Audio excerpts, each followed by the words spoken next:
Ma. Machi. Chika chiripiro. Ire kama iti. Chika chiro kama iti. Kan mamuna chika chiro kama iti. Aufiri wa clean ere pa dressing table. Ngamamchara chibeba chira pana chira sai. Machi. Chira samuja chibeba chira dressing table pana chira sai. Kuti kwa iwe kuti chi. Wanda chira sai ne mama sana mama. Umara ticket langu. Umara ticket langu na ndite sai wewe. Sai wewe jealousy wewe. Yeah? Bete jealous baba. Saka ndo tangiza kutenga rimuno wata rime ticket kwa iwe ala sa ticket langu rine mali kucheka ta. Ini VIP. What is that ticket langu? What is that now? What is that? What is that, man? Samuja mje kwa baba. Wanda mungu chibeba chira pana chira sai.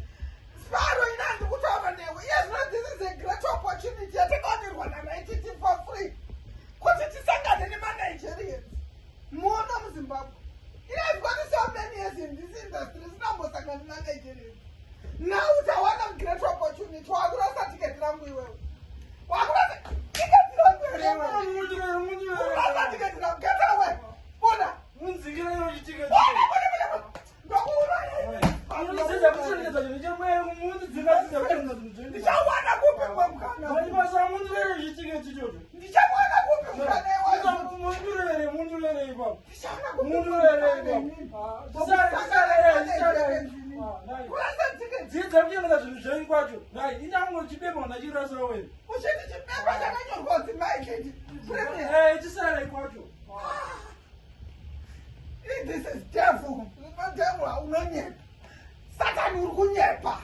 Inini I'm going. Going to premier. Ndichatokuenda church. Whether like it or not, devil.